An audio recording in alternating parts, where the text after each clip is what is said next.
The sound of their laughter cut through the elegant hotel lobby like shattered glass.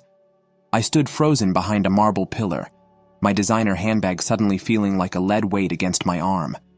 My husband's voice rose above the others, carried on a wave of conspiratorial mirth. "Mom's right, it's better this way. Brielle would just make everything complicated." I pressed my palm against the cool marble, steadying myself.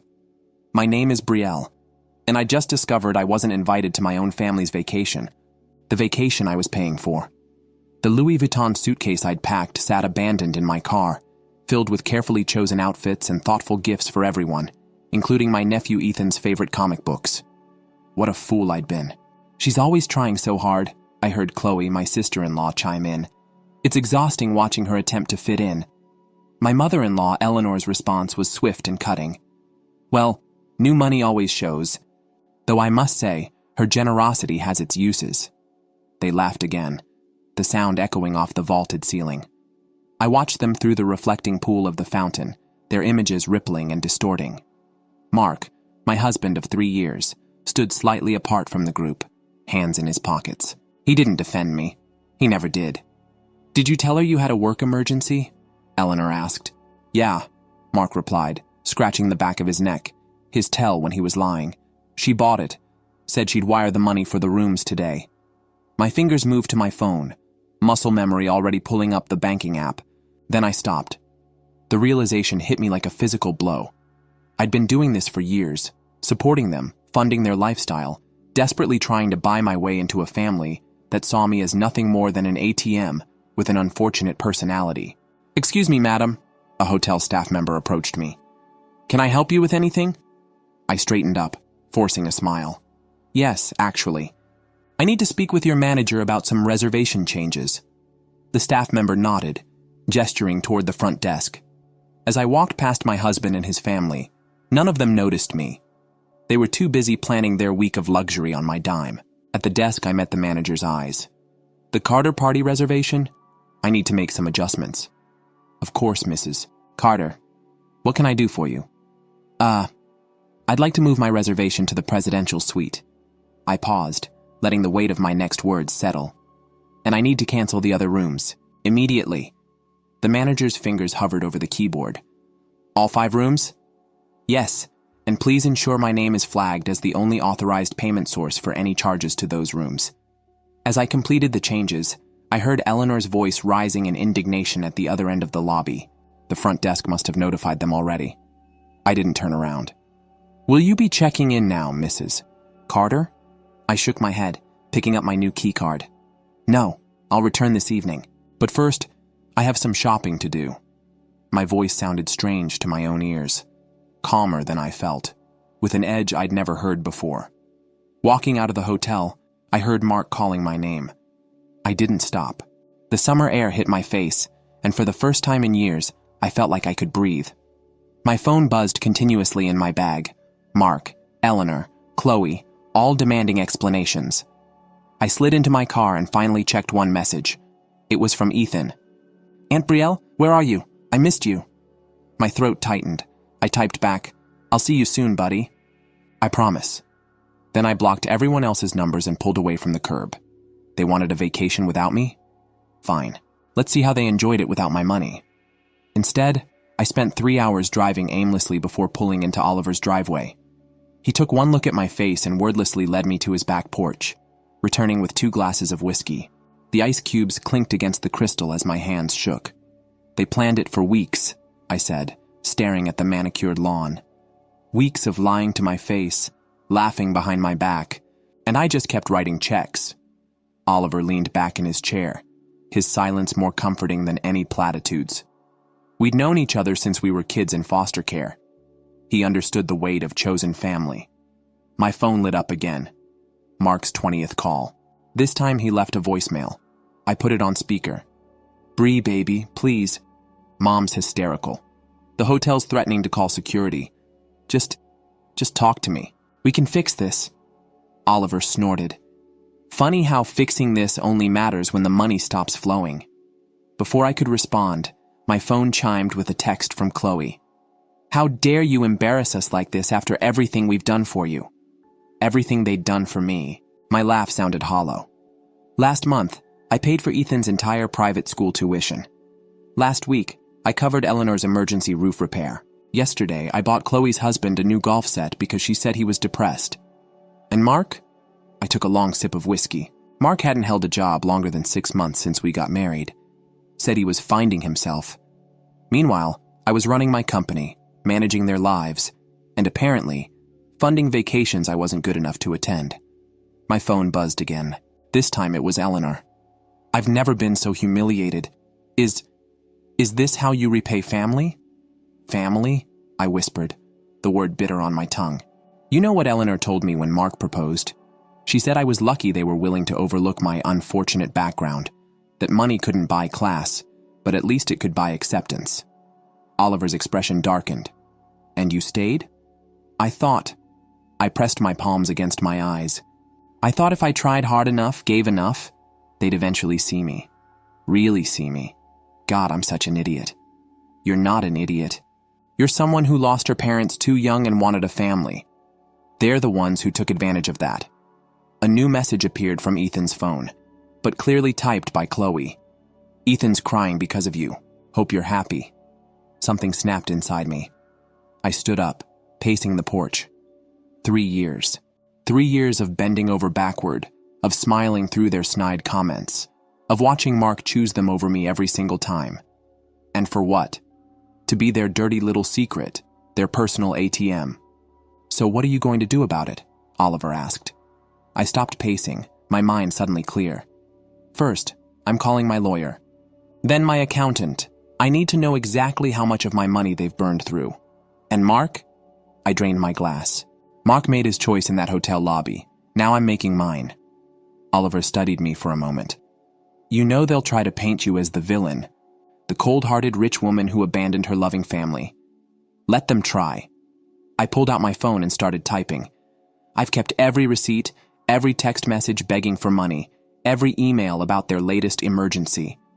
3 years of documentation showing exactly how loving they've been. A car pulled into Oliver's driveway. Mark's BMW, the one I bought him for his birthday. How did he find me? Probably tracked your phone, Oliver said, standing. Want me to tell him to leave? I watched Mark step out of the car, his familiar nervous gesture of running his hand through his hair. For a moment, I saw the man I fell in love with. Then I remembered his laughter in the hotel lobby. No, I said, straightening my spine. I think it's time I stopped letting other people fight my battles. Want me to stay? Yes. He squeezed my hand. But let me handle this. The numbers on my laptop screen blurred together as I scrolled through years of bank statements. Each transaction told a story, not of family bonds, but of calculated exploitation.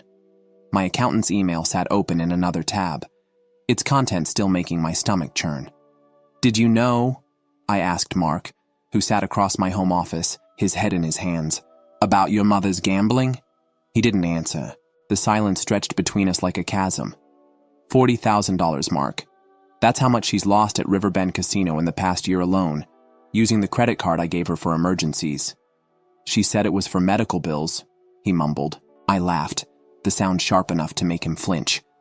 And the $20,000 she transferred to Chloe's account last month? Was that for medical bills too? Chloe's marriage is falling apart because her husband lost their savings on bad investments. I know. What she didn't tell me, I said, my voice dangerously low, was that she's been funneling my money into his latest scheme. My phone buzzed. A text from Eleanor. We need to talk about this misunderstanding, dear. Over lunch at LeBlanc tomorrow. LeBlanc. The same restaurant where she'd introduced me to her country club friends as Mark's wife, you know, the one with the tech money. Where she'd later cornered me about investing in her friend's son's startup. You don't understand, Mark started. Mom's always what? Always manipulated people? Always used others to maintain her illusion of wealth? I stood up, pacing again. Did you know she told her friends that she bought me my company as a wedding gift? That she's my silent partner? Mark's head snapped up. She wouldn't. Check your phone. I'm sure someone's already forwarded you the country club newsletter. There's a lovely article about the generous Eleanor Carter mentoring her daughter-in-law in business. He pulled out his phone, his face draining of color as he read. I'll talk to her. Make her retract it. Like you talked to her about the vacation? Or about using my company's credit line for her shopping spree? I stopped pacing, facing him directly. When exactly do you plan to start standing up to her, Mark? A knock at the door interrupted us. Through the glass panel, I saw Chloe, her mascara streaked with tears. Perfect timing as always. Don't, Mark warned as I moved to open the door. But I did anyway. Chloe burst in, waving her phone. The bank froze our accounts. How could you do this to us? I froze the accounts I was paying for, I corrected her. Your personal accounts are your business. Ethan's tuition payment is due next week. Funny you should mention that. I turned back to my laptop, pulling up another document. I was just reviewing the wire transfers. Did you know your mother's been redirecting Ethan's tuition money to her personal account? The school hasn't received a payment in months. The silence that followed was deafening. Chloe sank into a chair, her face ashen. Mark stood so abruptly his chair toppled backward. That's impossible, he whispered. Mom wouldn't. The same mom who's been telling everyone she owns my company? The same mom who's been losing thousands at casinos while crying about medical bills? I turned the laptop around. Look at the transfers yourself. As they leaned in to read, my phone buzzed again. This time, it was Oliver. Documents you requested are ready. Want me to send them to your lawyer? I typed back a quick yes, just as Chloe let out a choked sob. What are we going to do? She asked, her voice small. We? I echoed. There is no we anymore. You made that clear at the hotel. But Ethan... I'll pay Ethan's tuition directly to the school, I cut in. He shouldn't suffer for the adult's mistakes. But everything else stops now. Mark reached for my hand. I stepped back. Bree, please. We can fix this. As a family. I looked at him, really looked at him, and felt nothing but tired. That's the problem, Mark. We were never really a family. I was just the bank account you all married into. My phone buzzed one final time. Eleanor again. Don't make me tell people the truth about where you really came from, dear. Family protects family. I showed the message to Mark and Chloe. Their faces told me everything I needed to know about whose side they'd choose. Get out, I said quietly. Both of you. And tell your mother that if she wants to play with truth, I have 3 years of receipts ready for show and tell. My mother's embroidery hoop sat in my lap, threads tangled like the mess of my life. The familiar weight of it grounded me as I sat in my home office, surrounded by financial documents and divorce papers. 3 weeks had passed since the hotel incident, and the threads of my marriage continued to unravel. A knock at the door made me jump. Through the window, I saw Ethan shifting from foot to foot on my porch, his backpack clutched to his chest. I opened the door. Shouldn't you be in school? Mom and Dad are fighting again. His voice was small. Grandma's there too. They're all yelling about money, and it's scary. My heart twisted. I ushered him inside, noting how his shoulders relaxed once he was in my kitchen. While I made hot chocolate, he pulled out his homework, falling into our old routine as if nothing had changed. Aunt Brielle, he didn't look up from his math worksheet. Are you really not coming to my baseball game tomorrow? The mug nearly slipped from my hand. Who told you that? Grandma. She said you don't want to be part of our family anymore. I set the hot chocolate down harder than necessary. Before I could respond, my phone lit up with a text from Oliver. Check your email. Now. 1 second, buddy, I told Ethan, stepping into the hallway to read the email. My blood ran cold. Oliver's team had uncovered a second mortgage on my house, taken out 6 months ago with forged signatures. The money trail led straight to Eleanor's personal account. Another text from Oliver. Police want to know if you're pressing charges. My hands shook as I typed back. Give me an hour. When I returned to the kitchen, Ethan was staring at my mother's embroidery hoop. This is pretty. Can you teach me? Of course. I sat beside him, grateful for the distraction. My mom taught me when I was your age. Said it helped her think clearly when life got messy. Like now? Yeah, like now. I guided his hands through a simple stitch. Sometimes people make bad choices when they're scared or desperate. Like Grandma. What do you mean? He concentrated on the thread, not meeting my eyes. I heard her telling Mom that if you went to the police, she'd tell everyone about the orphanage, that it would ruin your business. The doorbell rang before I could process this. Through the window, I saw Chloe's car in my driveway. Ethan, she called out, get out here right now. He clutched the embroidery hoop, Please don't make me go. Ethan Carter! Chloe pounded on the door. Mom's worried sick. How dare you run away like this? I opened the door but blocked the entrance. He didn't run away. He came to the one place he feels safe. Safe? Chloe's laugh was brittle. You destroyed our family and you dare talk about safety? I discovered the fraud, Chloe. The second mortgage. The forged documents. Did you know about that too? I watched her face pale. Mom said it was temporary. Just until Dad's investments paid off. Stop. I held up my hand. Just stop. I'm done with the lies. I turned to Ethan, who was watching us with wide eyes. Buddy, you should go with your mom now. He handed me the embroidery hoop reluctantly. Will I still see you? Of course you will, Chloe cut in, once she realized how childish she was being. No, I interrupted. I'll be at your game tomorrow, Ethan. Front row. And after that, we'll figure something out. I promise. After they left, I picked up my phone and dialed Oliver's number. You okay? He asked. They're using Ethan as a pawn. And now Eleanor's threatening to expose my background if I go to the police. She's bluffing. Your company's success has nothing to do with where you came from. Maybe not. I took a deep breath. But I need to end this. My way. What are you thinking? I looked at the embroidery hoop, at the intricate pattern my mother created one stitch at a time. I'm thinking it's time to stop trying to protect people who never tried to protect me. And Ethan, I'll protect him by showing him that actions have consequences. Even family's actions. I paused. Send the evidence to the police. All of it. You sure? Yes. I picked up my needle. It's time to finish this pattern. The police statement sat unsigned on my desk when Mark showed up at my door, clutching a bouquet of roses and wearing his most apologetic smile. Happy birthday, baby. Let me take you to dinner. I almost laughed at the absurdity. My 33rd birthday, and he remembers it only after his mother's arrest makes the local news. The roses are nice, I said, not opening the door fully. Did your mother pay for them with my credit card too? His smile faltered. Bree, please. Mom's lawyer says if you drop the charges... Stop. I held up my hand. Just stop. It's your birthday. Let me make this right. He pulled out a hotel reservation confirmation. I booked us the presidential suite at the Grand. Just us, this time. No family drama. The same hotel where this all started. My phone buzzed. Another message from Eleanor's lawyer, no doubt trying to negotiate. I'd received 15 calls today alone. Come on, Mark pleaded. Remember our first anniversary there? How perfect it was. I did remember. I also remembered finding out later that he'd invited his mother to join us for dinner that night. And I'd only avoided that surprise because she'd had a last-minute spa appointment. Paid for with my card, of course. Your mother's facing fraud charges, Mark. Real ones with real consequences. She made a mistake. We all did. But we're family. Family? I pulled out my phone, scrolling through messages. Like when Chloe told the country club I was investigated for embezzlement, or when your mother tried to convince my board of directors that I was mentally unstable. They're scared. You've taken everything.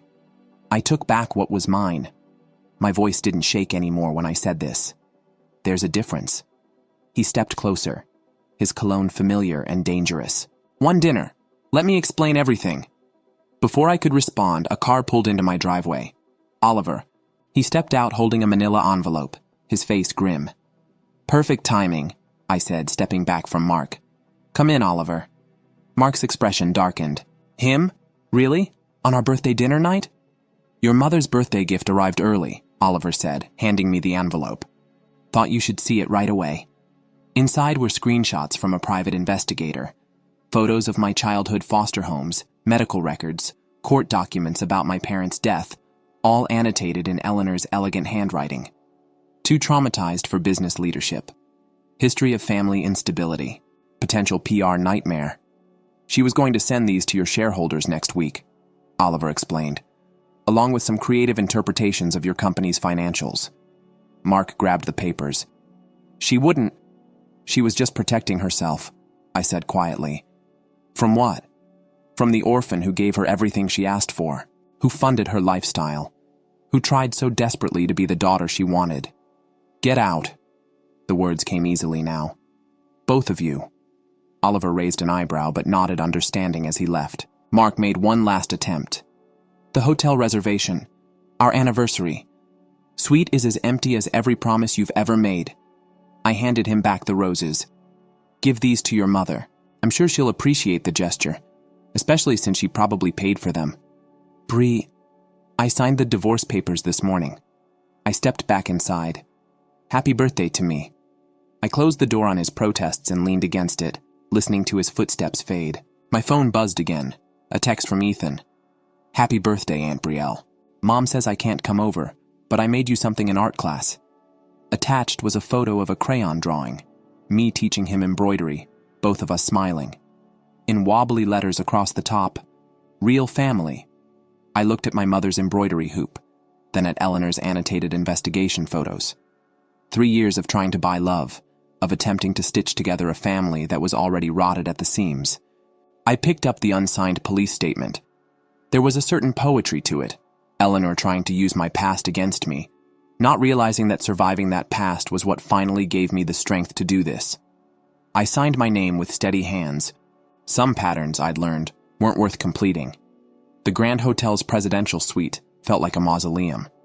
I stood at the window watching the sunset paint the city gold, while my phone lit up with messages from Mark's lawyer.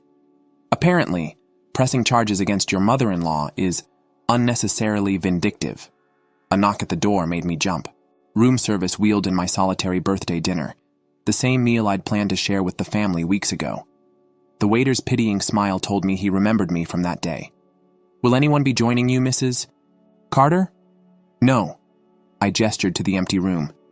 Just me. My phone buzzed again. This time it was Chloe. Mom's being processed for booking. I hope you're happy. Ethan keeps asking why his grandmother is in jail. I blocked her number, but not before seeing the attached photo. Eleanor in handcuffs, looking small and broken. Nothing like the imperious woman who once told me I'd never truly belong in their world. The champagne tasted like ash in my mouth. Across the room, my reflection fragmented in the mirrored walls. Dozens of Brielles, all alone on their birthday. The victory felt hollow. Another knock. This time it was Oliver, his expression grim. You shouldn't be alone tonight, he said, stepping inside. I'm fine, really. Because the hotel staff said you booked this suite for a week? Planning to hide up here? Before I could answer, my phone rang. A known number. Oliver grabbed it before I could decline. Hello? His face darkened. She doesn't want to... Hold on. He put it on speaker. Ethan's voice filled the room. Aunt Bree, are you there? My throat tightened. Hi, buddy. Dad says you're trying to hurt our family. But that's not true, right? You're coming to my game tomorrow? In the background, I heard Mark's voice. That's enough, Ethan. Give me the phone. The line went dead. Oliver watched me sink onto the couch. They're using him against me, I whispered. They're desperate. The fraud charges. Maybe I should drop them. The words tasted bitter. For Ethan's sake. And let them win? After everything? He gestured at the elaborate suite, the untouched dinner. Look at you, Brielle. Hiding in the same hotel where this all started. Eating alone on your birthday? Some victory. Another knock interrupted us. This time it was the hotel manager looking uncomfortable. Mrs. Carter, there's a situation in the lobby. Your husband and his family are demanding to see you. They're causing quite a scene. I followed him to the security monitors. There they were, Mark, Chloe, and several Carter cousins, all wearing party hats and carrying gifts. A grotesque parody of a birthday celebration. They're saying you destroyed their family, the manager explained. That you're mentally unstable from your childhood trauma. My hands shook. How did they... Your mother-in-law's lawyer released your foster care records to the press an hour ago. Oliver showed me his phone. The story was already trending locally. They're painting you as a damaged orphan taking revenge on the family that tried to help you. The room spun. Years of carefully built walls, of protecting my past, crumbling in minutes. Mrs. Carter, the manager shifted nervously. Should we call the police? Through the monitor, I watched Mark charm the front desk staff, saw Chloe cry prettily for the gathering crowd. They were playing their roles perfectly, the concerned family trying to help their troubled relative. No, I said finally. No police. Brielle, Oliver warned. Don't let them manipulate you. But I was already walking to the elevator. In my reflection, I saw my mother's stubborn chin, her straight spine, the strength that helped her survive until cancer took her, leaving me alone at 12. What are you doing? Oliver followed me. Finishing this. My way. The elevator doors opened to the lobby. My husband and his family waited with their audience, their gifts, their practiced concerned expressions, ready to play out their drama, to cast me as the villain or the victim, whichever served them better. But they'd forgotten something crucial I learned long ago in those foster homes. Sometimes the only way to win is to change the game entirely. I stepped out of the elevator, my mother's final lesson echoing in my mind. Sometimes, baby, you have to burn it all down to build something true. The hotel lobby fell silent as I approached. Mark stepped forward, arms outstretched, playing the concerned husband for his growing audience. Bree, sweetheart, we're all here to help. Like you helped yourself to my company's credit line? My voice carried across the marble floor. Or like your mother helped herself to a second mortgage on my house? Chloe clutched her pearls, the ones I bought her last Christmas. You're making a scene. No, I turned to address the watching crowd. A scene is what your mother made at the country club, telling everyone she built my company. A scene is what you made at the bank, trying to access my accounts with forged documents. That's enough, Mark grabbed my arm. You're having another episode. I wrenched away from him. Touch me again, and I'll add assault to the charges. Oliver stepped between us, but I waved him back. The crowd had grown, phones recording everything. Perfect. You want to talk about my past? I projected my voice, letting it fill the space. Let's talk about it. Yes, I was orphaned at 12. Yes, I went through foster care. And yes, I built a multi-million-dollar company from nothing. Murmurs rippled through the audience. Mark's cousins shifted uncomfortably. What they won't tell you, I continued, is how they used that company's success. How they drained its resources while mocking its founder. How they planned vacations with my money while excluding me from them. That's not true, Chloe shrieked. We loved you. Really? I pulled out my phone. Should I play the recording from this lobby 3 weeks ago, where you all laughed about keeping me away? Or should I show the bank statements proving where my money really went? Mark paled. Bree, please, think about Mom. Your mother thought about herself plenty when she forged my signature, when she planned to destroy my reputation with my childhood records. A new voice cut through the tension. Is that true, Dad? Ethan pushed through the crowd, his baseball uniform dusty from practice. His eyes were wide, questioning. Ethan, go wait in the car, Chloe started. No. He stood his ground. Is that why Grandma's in jail? Because she stole from Aunt Brielle?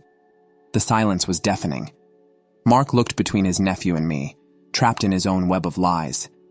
They didn't just steal money, Ethan. My voice softened. They stole trust. They stole family. We are your family, Mark exploded. Everything we did because you needed us. You were alone, damaged. I was never damaged. I stepped closer, meeting his eyes. I was strong enough to survive loss, to build something from nothing.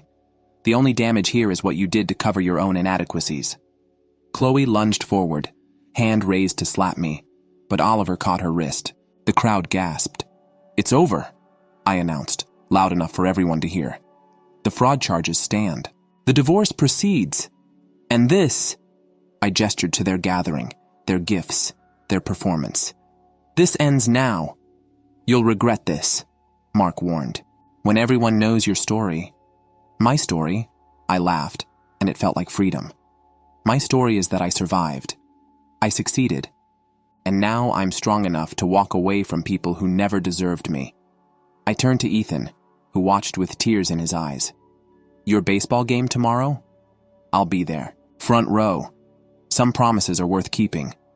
Then I faced the crowd, these strangers who came for drama but would leave with truth. The rest of you can read all about it in tomorrow's papers. My lawyer has quite a story to tell. As security finally arrived to escort the Carter family out, Mark made one last attempt. Everything I did was for love. No. I watched them go, my voice steady. Everything you did was for money. Everything I did was for love. That's the difference. The lobby slowly emptied, leaving me with Oliver and the echoes of confrontation. My hands shook, but my spine was straight. "You okay?" Oliver asked. I looked at my reflection in the marble floors. No longer fragmented. No longer hiding. I'm free. The baseball field buzzed with weekend energy as I found my seat in the front row.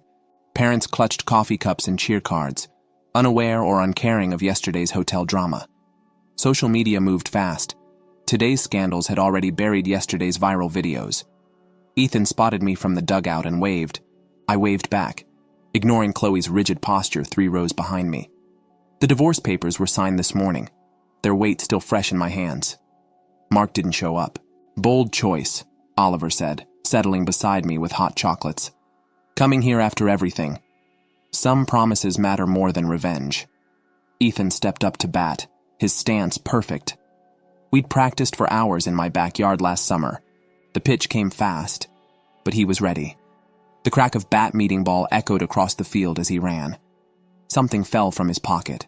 Later, when the crowd dispersed and his team celebrated their victory, I found it near home plate, a folded piece of paper with my name on it. "He wanted you to have that," Chloe said, appearing beside me. She looked different, smaller somehow, without her designer clothes and perfect makeup. "He wrote it the night Mom was arrested." I unfolded the paper carefully, in a child's careful handwriting. "Dear Aunt Brielle, thank you for teaching me that family isn't about money. Mom says we can't be family anymore, but she also said lying was okay sometimes, so I don't believe her. Can you still teach me to make pictures with thread? Love, Ethan." Beneath his words, he'd drawn us at my embroidery table, surrounded by colored threads and possibility. "He misses your lessons," Chloe said quietly. "I miss him." She twisted her wedding ring, the one her husband pawned last month. "Everything's falling apart. Mom's facing jail time. Mark's drinking. My marriage." She trailed off. "I don't know how to fix any of it. Maybe some things aren't meant to be fixed. Maybe they're meant to be rebuilt." She met my eyes for the first time since the hotel. "I'm sorry. Not just for the money, or the lies, for forgetting who you really were beneath all the things we wanted from you." I touched my mother's embroidery hoop, always in my bag now.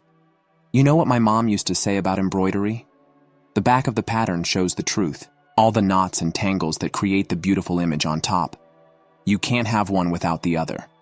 Ethan ran over, still in his baseball uniform. "Did you see my hit? Wouldn't have missed it for anything, buddy." He eyed his mother nervously. "Can I still come over sometimes?" Before Chloe could answer, I pulled out my mother's hoop and some bright threads. "Actually, I'm starting an embroidery class at the community center. Saturdays at 10 cow. All ages welcome." His face lit up. "Mom, please?" Chloe looked between us, something shifting in her expression. Maybe we both could come. If that's okay?" I handed her the hoop, watching her fingers trace the unfinished pattern my mother left behind. Some patterns are worth starting over. Later, driving home, Oliver asked, "Was that revenge or forgiveness back there?" I thought about Ethan's letter, about Chloe's humility, about the way patterns emerge from chaos one stitch at a time. Neither. Both. Maybe they're just different threads in the same design. At home, I found a package on my doorstep, my old foster care files, returned by Eleanor's lawyer with a note. She wanted me to know she was sorry. I didn't open them. Instead, I started a new pattern on my mother's hoop. Something original, with space for mistakes and beautiful imperfections, room for new threads to join the old. The phone rang. My company's board, probably wanting statements about yesterday's revelations. It could wait. Right now, I had a pattern to begin, and this time, I was choosing every thread myself. Through my window, the setting sun caught on my embroidery needles, throwing patterns of light across the walls. They looked like possibilities,